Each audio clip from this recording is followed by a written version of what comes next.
An urban master plan that will guide Singapore's development in the next 10 to 15 years was formalised today. Under the gazetted Urban Redevelopment Authority Master Plan 2019, the former railway station staff quarters and Bukit Timah Fire Station have been gazetted for conservation. The Gazette concludes the review of the draft Master Plan 2019, which was exhibited at the URA's premises from March to June this year. More than 25,000 stakeholders and members of the public visited the exhibition to find out more about the proposals.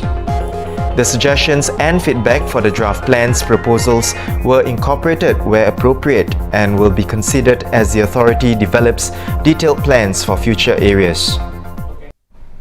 Now, to share more on this, we have Housing and Heritage correspondent Melody Zacchaeus. Hello, welcome, Melody. I think this is the first time you're doing a big story with us. Welcome. Now, Melody, if you could share with us, what are some of the initiatives that stood out for you in the master plan? So basically, the master plan will guide Singapore's development over the next 10 to 15 years and is reviewed every 5 years. So for me, I think what really stood out was the revitalisation of Orchard Road. And I think we can all agree that's not as happening as it used to be before. So the authorities plan to inject it with some life. For instance, the whole stretch could be divided into 4 sub-precincts. There could be a car-free portion to connect green spaces, as well as new retail concepts, attractions, entertainment options, and events. And then also what stood out for me is the CBD, because it can tend to be quite a ghost town at night. Yeah, especially during weekends as well, right? Yes, yeah. So you want to draw life into this entire business district. So the authorities have a good idea, and some plans include building new hotels and homes in the CBD and better utilising some of the vacant state properties as test beds for new ideas and events. So, and I also understand there will be a new 50 km Greater Rustic Coast running along the northern coast.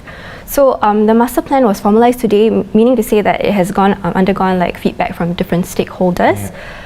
So one thing that stood out for me, for instance, is that we will be retaining an iconic swimming pool at Farrer Park Fields, which is near Little India MRT station. So it was a site for athletes to train in the past, in the 1930s and 1980s. And they will also be retaining a former boxing gym building. So this is all good news, I think. And Melody, let's focus on the 2 buildings that URA decides to conserve.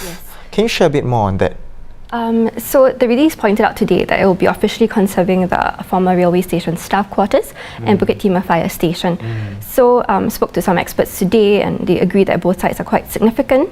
So for instance, the staff quarters are located opposite Bukit Timah railway station, and it used to house the station's workers. So back in the day when the transport network was still in its infancy, it was important to site staff right there, because actually Bukit Timah was a rural and rustic area. Now we know it for its condominiums and luxury properties, but back in the day it was just wooden kampong structures.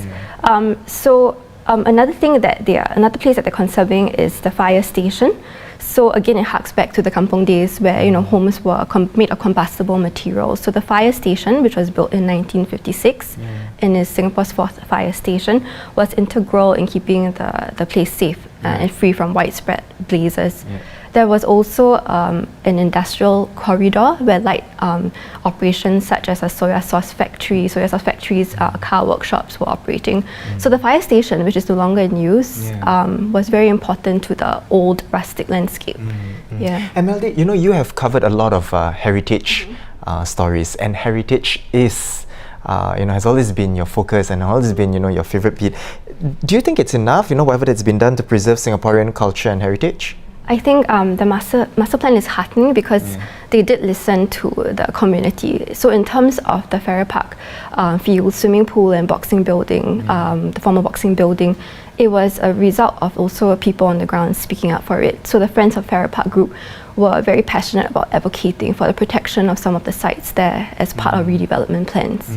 So I'm happy that some of these key structures will be saved, because Singapore is nothing without its history, and it's important to conserve different layers of the past. Definitely, definitely. Now, thank you so much, Melody, for coming onto the show to share with us a bit more about the URA master plan. Now, for the full plan, of course, you can visit URA's website, or you can also read more on our website at straitstimes.com.